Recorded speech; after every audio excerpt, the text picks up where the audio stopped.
wabarakatuh. Halo semuanya, selamat sore, kembali lagi ke podcast saya Timeline Traveler. Yang dimana kita di sini tuh menggali informasi-informasi tentang sejarah masa lalu dan juga kita di sini memahami tentang masa lalu ya guys. Sebelumnya masa depan. Oke. Sebelum itu saya di sini nggak sendiri ya teman-teman. Di sini saya ada bintang tamu dari siswi SMK yang wow keren banget. Oke, silakan perkenalan dulu Mbak.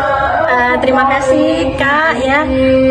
Jadi sebelumnya perkenalkan, nama saya Anindya Latifah, siswi dari SMKN 22 Jakarta, kelas 11, absen 4. Lengkap sekali. Nomor telepon nggak sekalian Mbak? DM aja dulu, DM ya. Oke, di sini ya. Di sini. Oke, kita langsung mulai ke pertanyaan yang pertama ya. Di sini kita tuh mau bahas sedikit tentang Orde Baru ya. Iya, boleh. Jadi kan Orde Baru itu kan dipimpin oleh Soeharto ya. Paling lama tuh. Lama banget kan, sampai berapa tahun? 32 tahunan ya. Nah, jadi pertama-tama ini kita mau bahas sedikit tentang menurut kamu yang menjadi latar belakang munculnya Orde Baru itu apa sih? Kebetulan Orde Baru itu saya belum lahir ya. Makanya udah lahir belum? Belum sih. Belum kan? Belum. Terus saya juga di sekolah udah belajar nih tentang Orde Baru. Jadi yang melatar belakangnya itu awalnya kan Orde Baru setelah G30 SPKI ya? Iya betul.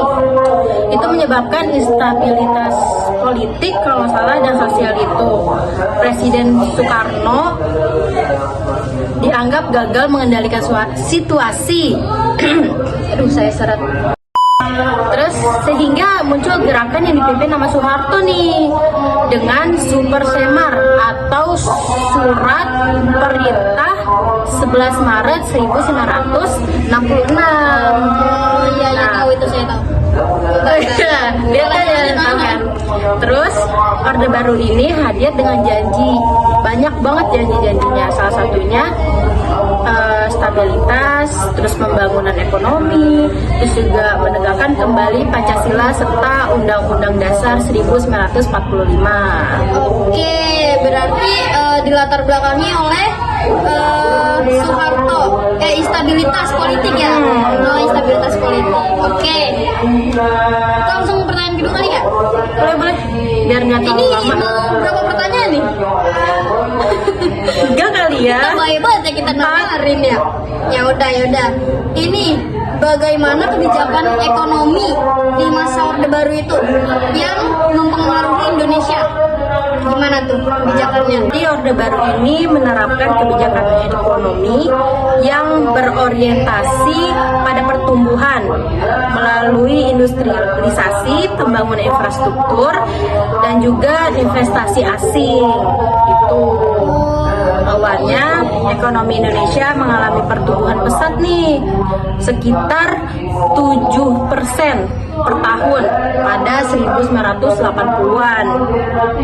Namun di balik itu ada ketimpangan ekonomi, praktik korupsi, ekonomi pada 1997 sampai 1998 membuktikan bahwa fondasi ekonomi yang dibangun nggak cukup kuat nih buat bertahan dalam tekanan global. Oh begitu. Jadi kebijakan ini pembangunan infrastruktur juga guys. Lanjut aja dah. Ya lanjut.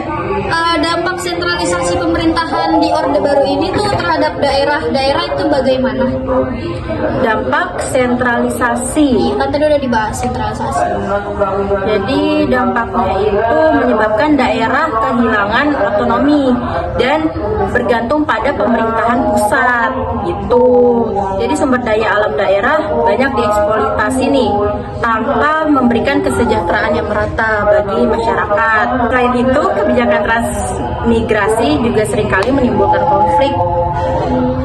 Soalnya nggak mempertimbangkan kondisi budaya dan ekonomi lokal, jadi kayak seenaknya aja gitu loh. Kita malah ya, alhamdulillah ya. Parah. Kita ini udah cukup jauh ya pembahasan kita di Orde Baru ini ya. Berat banget. Iya, berat baru banget untuk anak Masya Allah. Langsung ya dah, kita nggak usah terlalu dalam ya teman-teman, karena itu kita nggak lahir di sana dan pengetahuan kita tuh belum banyak tentang Orde Baru. Apalagi 32 tahun, 32 tahun. Kita masih di mana itu, kita belum ada, orang tua kita belum lahir gitu. Aku tuh belum tahu berapa gitu loh, jadi aku pengen nanya 2 pertanyaan deh, atau 1 ke kakak. Boleh, Boleh, silakan. kan? Kita tanya-tanya aja. Aku kok udah ada pertanyaan nih.